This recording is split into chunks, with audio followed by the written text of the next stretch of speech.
Dolphins and Chargers. And this is the game that we had as the game of the week, and it did not disappoint. Dolphins get the win 36-34. Tua throws for 466 yards. Herbert balls out as well. Thoughts on the Dolphins and Chargers game?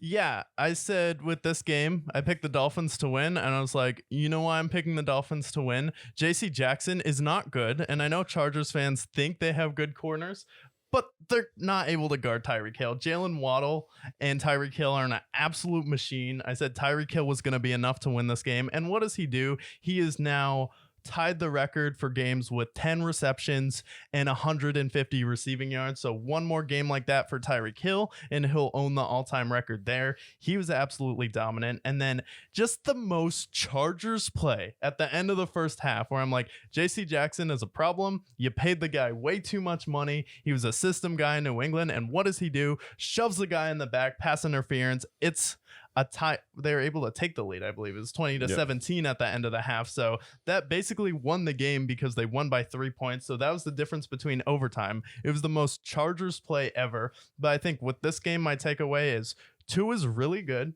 I know he has Jalen Waddle and Tyreek Hill. However, I've seen guys with weapons before still be bad. San Francisco with Jimmy Garoppolo, that offense where they're like, anyone can play on that team. And then anyone besides Jimmy Garoppolo and Brock Purdy have sucked for the 49ers. So it's not just the weapons. You still have to be able to get the guys the ball. Tua was sharp. Tua was accurate. His health is still a question. But if he still stays healthy, he was in the MVP conversation last year. I am sick of people just ripping Tua for absolutely no reason. Like, Tua has been a very good quarterback over the past few years.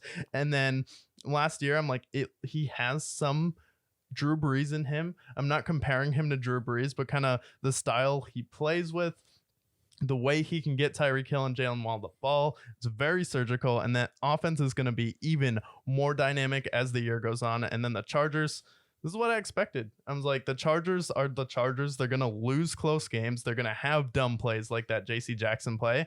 And when it comes down to it, I don't believe in Justin Herbert. I don't. Like, I know people were picking the Chargers. A lot of people picked the Chargers to win this game. They're like, oh, look at Justin Herbert. Look at the talent. But talent isn't everything when it comes to football. It was always the argument against Brady where it's like Aaron Rodgers is more talented than him, but you can't come back from blowing a 27-point lead in the playoffs and then come back and think everything's going to be okay. This is a team that should have fired their head coach last year. Justin Herbert has lost to Derek Carr with the opportunity to make the playoffs, and then lost a 27-point lead in his first game in the playoffs and got outplayed by Trevor Lawrence, even though Trevor Lawrence had a horrible first half, but he still came back and won that game. So with the Chargers, it's like, it's a team that people always have as a perennial favorite, as a surprise team to take that next step. But it's like Mike Williams had to leave that game, then he came back. And then that defense is good, but they kind of always underperform for how much that defense is getting paid. I have so many takeaways from this game. You nailed the Tua takeaway. If Tua threw righty, nobody would have complaints for him. But he's a lefty thrower, and so everybody hates him. I get that he doesn't have the strongest arm, but he's accurate. He completes 70% of his throws. He has games like this where he balls the fuck out. I mean, 110 QBR, what can you do there? This game for me is about the Chargers. I think I picked the Chargers in week 1 because I'm like, oh, well, you know, they're talented and Justin Herbert's great. In this game, I had like maybe a couple more shares. I had a little bit more stock in the Chargers going into this game, but the Chargers are never going to make it over the promised land. Their head coach makes the dumbest calls I've ever seen. They shouldn't have even got that field goal with the end of the half because they took a timeout with, I think it was like 20 seconds left. It's like, what are you doing? Gave them enough time to score. And then Justin Herbert. I want to touch on Justin Herbert here because I love what they have around him. I love Keenan Allen, Mike Williams, Austin Eckler, and I love Herbert himself. He's definitely one of the most talented quarterbacks in the league. But after this game, and honestly, just like after everything that's happened in the offseason and what happened last year, Justin Herbert cannot be top 7. No. Here are the quarterbacks that deserve to be above him. Patrick Mahomes, 2-time Super Bowl champion, obviously. Joe Burrow, head-to-head, one of the only guys who have beaten Patrick Mahomes, made it to a Super Bowl. He deserves to be above him. Josh Allen, even how badly he played in week 1, Josh Allen has had playoff success. He made it to the AFC title game multiple times. He deserves to be over there. Aaron Rodgers. Aaron Rodgers is a Super Bowl champion, 4-time MVP. He deserves to be above him. Lamar Jackson, rushed for 1,000 yards, MVP. He deserves to be above him. Jalen Hurts made a Super Bowl, second in the MVP last year. He deserves to be around Justin Herbert. And then lastly, how about the guy that you blew a 27-0 lead against? Trevor Lawrence. All these guys. I know Justin Herbert has a strong arm, and he's accurate, and he's mobile, and he's great. But at the same time, what has he done in the league? He's consistently 9-8. He has a losing record in close games. I know part of it's his defense and part of it's his awful head coach. But at the same time, here's this thing that quarterbacks like to do when the play breaks down. It's called improvise. And all these other guys can improvise and make plays, even if they have a poor play call with their offensive coordinator. Mike Lombardi last year.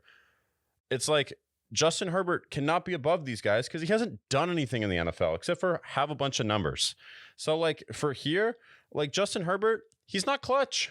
When it comes down to it, if they need a field goal to end the game, am I 100% confident that Herbert's going to march down the field? No, because half of these plays have ended in an interception or ended with a poor play call that ends the game. Like, he's not clutch. He's not clutch. He's great. He's talented. But again, he's not top 7. No. And with Herbert, he's someone who's always going to have the numbers. He's always going to have the talent, and he will have some comeback games this year, and he'll be clutch in the regular season. However, he's a guy that I'm not going to believe in until I see him actually do something in the playoffs, and he's in the NFC. He's in the AFC, which is completely loaded right now, up and down. If he faced a team like the Browns or the Jags in the first round, he's going to lose again until he takes that next step. And I don't have the confidence to do it. And he reminds me a lot of Matthew Stafford in Detroit, where Matthew Stafford and Justin Herbert, they both play for cursed franchises where you're like, something is wrong. No matter how talented these teams are, no matter how good they are, there's some voodoo going on. I don't know what it is with the Chargers. I don't know what it is with the Lions, but there's always some voodoo going on there where it seems like whatever can go wrong will go wrong.